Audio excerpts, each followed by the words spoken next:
All right, we begin. Hello, everyone. Welcome to Unified Purpose, the podcast where we share inspiring tales of compassion, resilience, and community spirit. I'm your host, Oliver, Penji's partnership advisor, and I'm joined here with a very special guest, Nia from the National Collaborative for Transformative Youth Policy, which we will shorten when I mention it again in the future. Thank you so much for joining me today, Nia. Thanks so much for having me, Oliver. Excited to be here.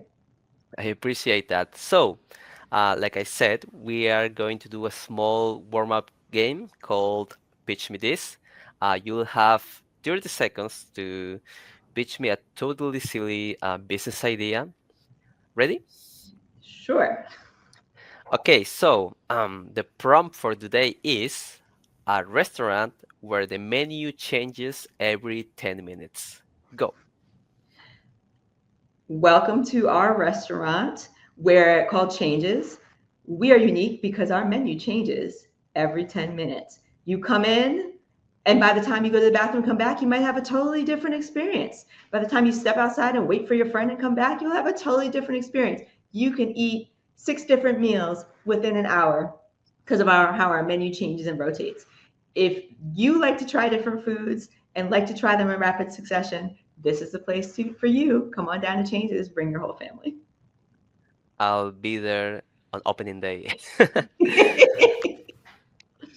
I actually didn't thought much about yeah, it changes every 10 minutes. What if I go outside for a call and then I come back and the thing that I wanted to order is not there anymore? Yeah, there could definitely be some problems with this model, but we're not focused on that right now because we're Well, pitching. yeah. Well, we are definitely unique. Yeah, definitely unique.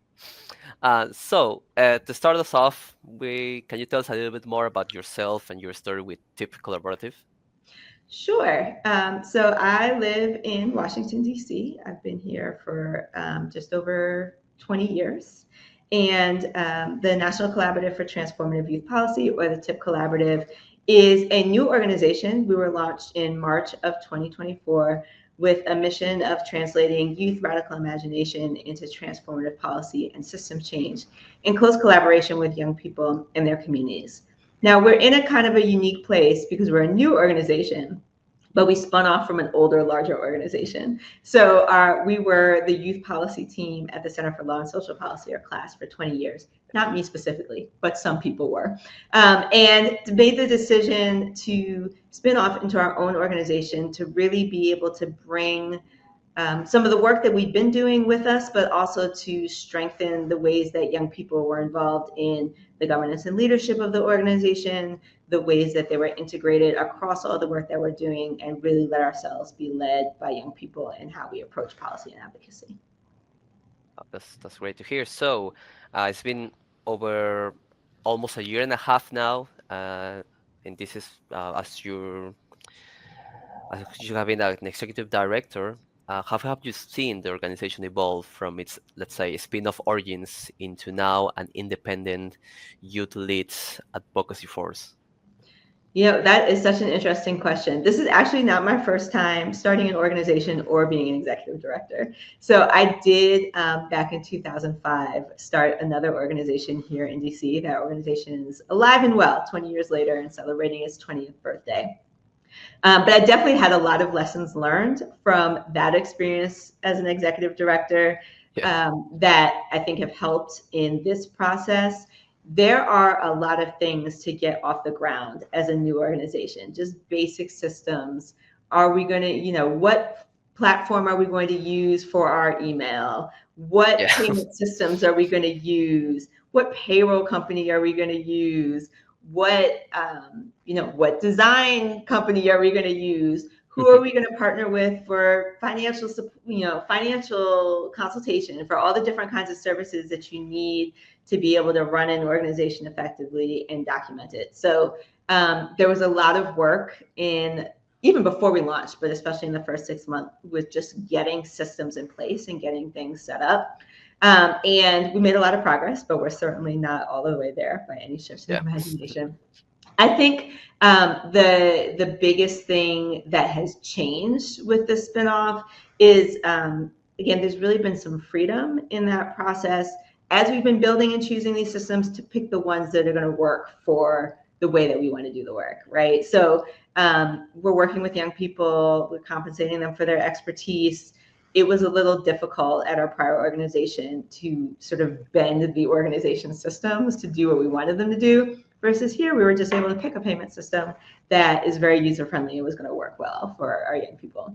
So I think that has been a big difference, as well as more freedom to sort of take different sets of positions, or to participate in types of activities or types of advocacy that maybe weren't the norm at our prior organization. So I think we've been able to keep a lot of the good things that we started over there, and but grow and expand them and bring more of young people's leadership into more of our work. That's great to hear. It's like a blank slate of sorts. You start with the foundations, things that maybe someone that's been, like you said, part of an organization that's been around for more than 20 years has already taken for granted. The design things, the email service provider, and things like that, and just building that foundation. I'm sure it gives you like a sense of, yeah, we're building it this brick by brick, and it feels good to see. Um, Absolutely, for sure. And to really have a team of folks to work with on that. Yeah, it's great. If I can do any parallels, I can see it as like a person joining a new job and learning the ropes of the new job. So in this year that you've been building all of these foundations, are there any milestones that especially moved or made you think, yeah, this is what we're meant to do? Oh, that's a great question. Um, I think that it has been a really interesting year to be in this space. We've had some major political changes in this country Yes. that have had a direct impact on our work. I think the things that always, for me, are reassuring that we're doing the right thing is when we have young people that are in our community who are expressing how much they value the spaces that we're creating and the ways that we are collaborating with them, when they're expressing how unique the experience is of working with us, when they are expressing solidarity and support for each other in really difficult times. I think that, to me, speaks the most about what we've built in the community that we're building, which really has to be at the heart at any kind of change that we're going to achieve.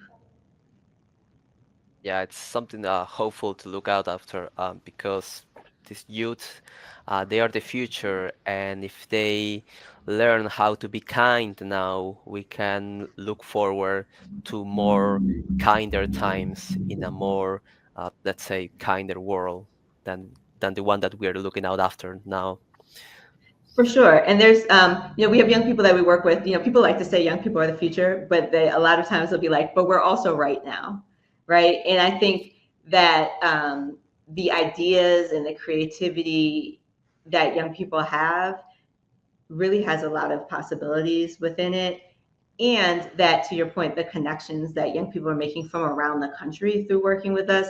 We were just talking about this with somebody yesterday, where we can see how the experience of somebody who's maybe in Los Angeles, what that has in common with somebody who's in rural Wyoming, and what that has in common with somebody who's in Georgia. Like, there are just so many points of connection for young people from all different parts of the country. And for them to be able to know folks that are having these experiences, be truly and authentically connected with them, and see what they have in common, I think has been really powerful. It is indeed. If all of these youth connect like that, and they connect in the programs that you offer, or let's say in any type of events? Can you tell us a little bit more about that, about the Yeah, programs the organization we has? have, so one of our biggest projects is called A New Deal for Youth, which is an initiative that's 5 years old, where we have a network of young people from all around the country that are working together on a policy agenda by young people for young people. And we spent the first year of the project sort of building that agenda out and figuring what that's going to be. And it was really solid work because it stood the test of time. We haven't really had to make a lot of tweaks. It was sort of like, these are the things that young people say that they need. Now let's figure out how to make them happen. So that's one of the main spaces. We're in different working groups, mostly virtual, but at least once a year in person, we try to get together to advance the work, to make those connections, that sort of thing. But we also have other projects that we partner with young people on. We've done for a couple of years an event with partners in the state of Utah called the Youth Policy Summit, where we have policy presenters from around the country. We have young people from around the country that present these policies that are supposed to be helping young people, and then get real-time feedback from youth on a panel. And then we usually develop a report to go with it. So that's another space where folks connect increasingly in person. I think the first year we did it was sort of more peak pandemic, and it was much more hybrid, but Yeah. the most recent one was very in-person focused. And then we've also we did a project called Youth Coaching Squad with some partners out of Massachusetts. Again, that was almost entirely virtual, but we had a group of 8 young people that we trained as coaches to provide support to other organizations that wanted to do a better job on youth engagement.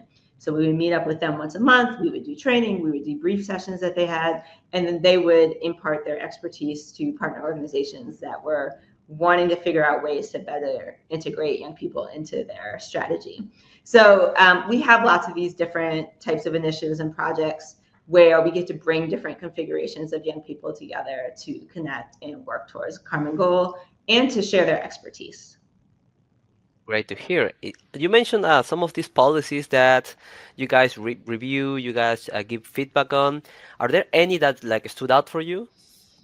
Oh, absolutely. I think so. There has been a trend around guaranteed income in different communities Yeah. around the country, and there have been lots of pilots, some of them focused on young people. And there was actually a pilot that was done in Louisville, Kentucky, which then inspired a federal bill called the Young Adult Tax Credit Act, which, if it were to be passed, would make sure that young people between the ages of 16 and 24 would get $500 a month.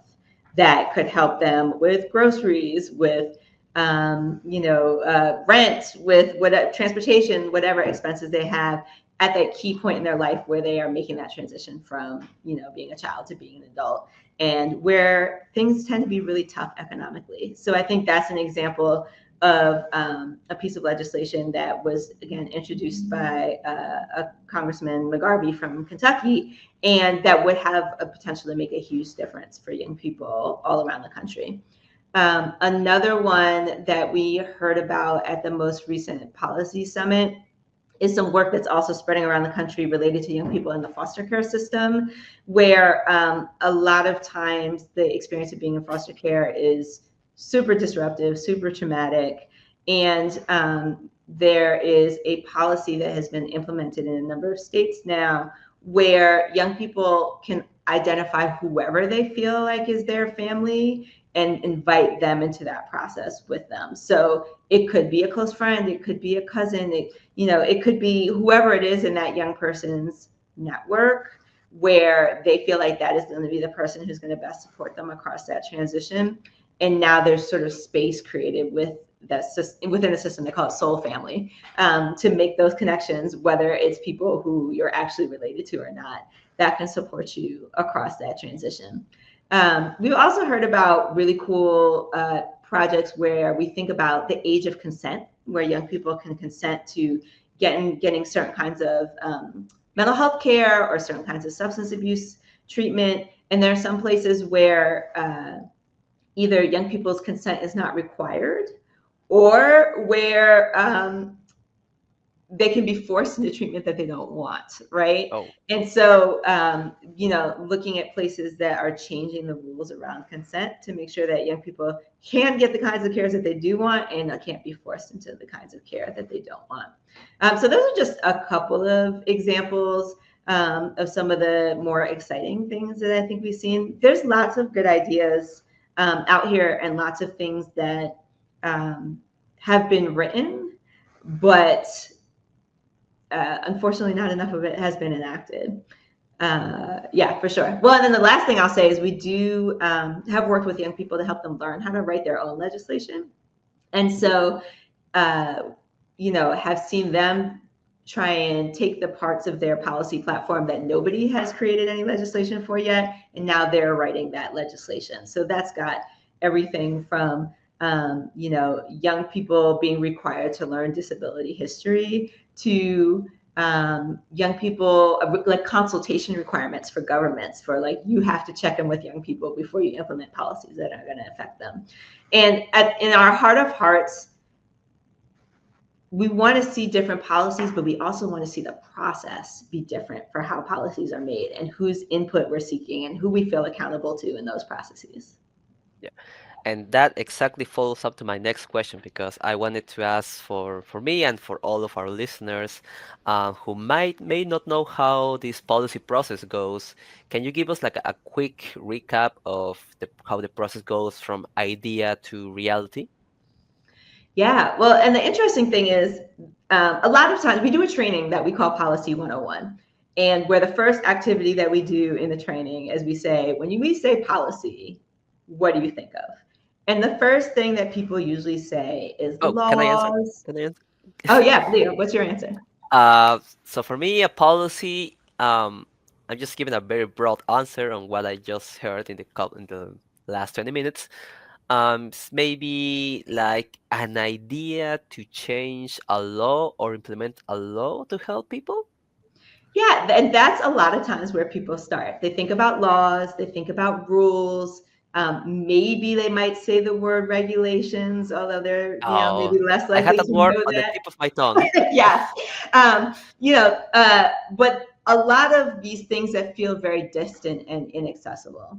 And we Yeah. take folks through a process in this training where by the end, we ask them the same question. They're saying words like power, like, change. They're thinking about the ways that they can influence a Yes. process. So I Yeah. Yeah. think, yeah, like the things If that I people can tend, I'm sorry, go ahead. Yeah, yeah, if I can add something small in there, yeah, you mentioned that these policies people see it as something that's very far, very, and yeah, one of the many first things that I think when I hear a policy or law is that okay, that's something that's done by my government, and it's only people in suits in a room and they make it, and that's it. I have no say in that, and they just do what they want with it. That's Exactly. that's my first impressions of it. Yeah, and that's what, a lot of people think, and that's the way that, to the extent that we're taught anything about this in school at all, Yeah. right? Like that's a lot of the way that it's taught. But the reality is there is no one process. There's lots of ways to influence policy. Yes, getting to laws and legislation is one way, but budgets are also policy, right? Like how a government, whether it's state or local or federal, decides that it's going to spend its money, that's policy. This piece about regulations, right? Those are the rules for how laws are implemented. That's another place where people can have a lot of influence. This is something that I didn't even really know before I started doing policy work, but there's a process called public comments where every time the federal government issues a new regulation, there has to be an open comment period where anybody who wants to can provide feedback, and Wow. based on their personal experience, based on their expertise, based on whatever. But literally there's a requirement that folks have to be able to provide input, and that the government officials are responsible for reviewing that input and responding to it. So that's another way that we sort of support young people to learn how to have input into the process, is through public comment periods. Then there's also things like research. Doesn't always influence policy as much as you might like, but Yeah. sometimes we're doing research to learn about what's working, what's not working. There is how are laws being implemented in different communities, and there are a lot of choices that are sometimes made, which is why the way a policy is implemented in one state might look totally different from how it's implemented in another state, and give young people totally different experiences based on where they live, right? And figuring out within the existing laws, how can we implement things better so that it's going to best support the young people in your community? That's another part of influencing policy. So there's no sort of one path, and there are lots of ways for folks to have influence that unfortunately, like most people are just not even connected to the channels of power in that Yeah. way. And most people are not aware of that. Didn't even know that I could comment on some of these new policies, new changes that the federal government wants to make. Like I said, I have this. I For now, I'm only a citizen. I don't know much of it, so the law was like was something that didn't even cross my mind that I could influence. But yeah, it's good to know that you are teaching these youth that they do have an influence in these policies, either by these comments that you said or in the process of the policy making. Um, of all of these policies that you mentioned, are there, and I know you told me that there is no single process for all of them, but which one do you feel is, let's say, the closest to officialization or something like that? Mm. Well, right now that's tough. There is not a lot happening um, in Congress right now. That's there's just not a lot of legislation being passed. Period of any sort. And I think one of the things that we did recently as an organization was do an explainer that talked about how the One Big Beautiful Bill Act was going to impact young people in Yeah, terms of education, in terms of jobs, in terms of mental health and healthcare, sort of all these things, right? That again, a lot of times when policymakers are developing legislation, they're not thinking about specifically what that's going to mean for young people. Both because some policymakers don't realize that young people are even sort of a unique population with unique needs. And then there's sort of an effort to write policy. I don't know, sometimes I'm not sure who they're writing it for, but it's definitely not being written with young people's specific needs in mind. So I think it's a pretty tough environment right now in terms of the types of transformative policies that young people want and need. However, what I think is really important in this moment, and I'm really glad that you asked this question, is that someday the political winds will be different. yeah, And the only way we're going to get something better than what we've had is if we start preparing now. So there's a lot of work that folks have done to get us to where we are today. And there's a lot of work that needs to be done to get us to the vision that young people have for the future. And now is the time for doing that work. Otherwise, the opportunity to come and we'll still be spinning our wheels trying to figure out what the plan is. yeah. It's like a kinder times, kinder winds will come our way, Yeah. and we will be ready. We'll be ready for that.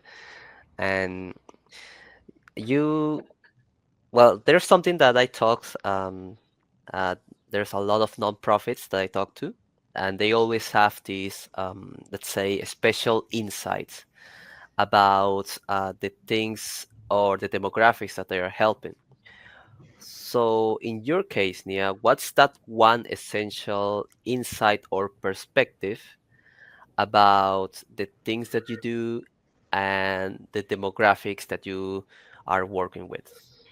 Yeah. So I think that, and we talked about this, the policy halls were not built for most of us, right? It's guys in suits Guys, that you think of when you think of these spaces, and we really try and focus in on young people who are the furthest from those spaces, who because of past policy choices that the country has made, because of the way our economic system works, because of the way different systems of power operate in this country, um, are the people who historically have least been taken into consideration when designing policies.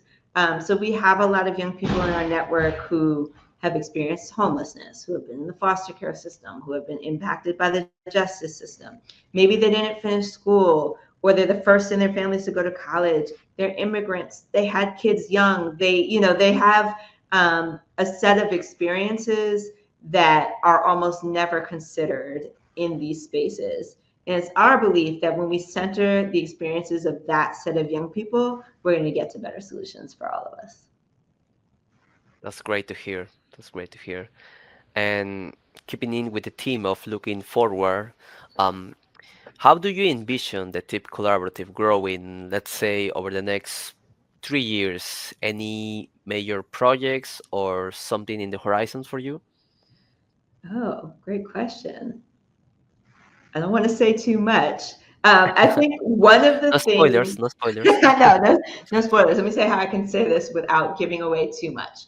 Um, because we do live in a social media era where people sometimes feel like you have to put everything out in the world. And Yeah, sometimes you have to move in secret a little bit to move in get right. silence. This is an analogy that I'm showing. I'm about to show my age, but this is an analogy that works terribly now. But I used to play basketball in high school, and the coaches used to say this thing: "Don't telegraph the pass," right? Which meant don't look directly at the person that you're about to throw the ball to, right? Like maybe you look over Yeah. here and then you throw the ball over here, right?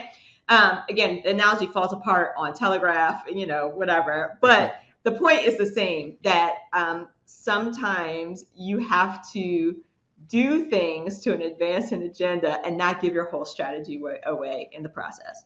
But that said, I think in the next 3 years, we're really excited about collaborating with other youth led organizations to build out the strategy and the vision for what a youth led, youth centered future would look like, in the same way that maybe other folks have built out other types of visions of the future. And then again, figure out what do we do in the next 3 years to start getting us there, or to position us to get there when the right time comes. I think there's a lot of really exciting youth led work all around the country in all different communities. And we want to be in partnership and in community with those folks, plotting together to get to our next steps. Yeah, the collaboration is gonna take us all very far. It's not only the work of one. It's like I might show my age too with this the Bugs movie from Pixar, where all the little bugs come together, Mm-hmm, hold their mm-hmm. hands, and they realize that they're stronger. And yeah, something like that. Just you keep on working, making the move. Don't telegraph your past, and just keep on moving forward. Yes, exactly, exactly. So, with that said, is there any legacy that you are hoping to impart or leave behind for all of the youth that may be listening now? Um, You know what? I actually want to speak to my peers, the more seasoned professionals, is the nice term that I've heard for it from time to time. Um, you know, they're having a space be youth led does not mean that there's not space for older people. And that I think part of the challenge to our movements is the way that our generations get disconnected from each other. So instead of being able to build on the work that has come before, it's almost like we're starting over every generation. And I feel like, again, it's very intentional, right? It's sort of in the ways that we're taught history or not taught history, the ways in which we're sort of isolated, by generation within our communities and that kind of thing. But I think the message that I want to leave is that we're going to have to do this work across generations, and us older folks need to know when to step back and let others lead, and but also know that we do have sort of wisdom and learnings that can be helpful as young people navigate what's happening right now, even if our reality was different when we were young. So just entering into conversations with humility and with a willingness to listen and learn and be inspired by young people's creativity, um, but also being open to staying connected and staying in community and just not making sweeping generalizations about other generations based on our own experience. Like we all have to be ready to learn from and listen to each other so that we can move forward together. Yep, it's like we are training wheels that will always eventually come off, and we'll have to let them soar. We have to let them fly into the future. Absolutely. Well, And with that great advice that you gave, Nia, we'll wrap up today's conversation. Thank you so much for sharing the impact the TIP Collaborative is having in the community on a global scale. For anyone listening, if you'd like to get involved, whether by fundraising or volunteering, you can check out the links in the description. And as always, thank you all for watching. And Nia, once again, thank you for your time. Thanks so much for having me, Oliver. This has been great. Bye.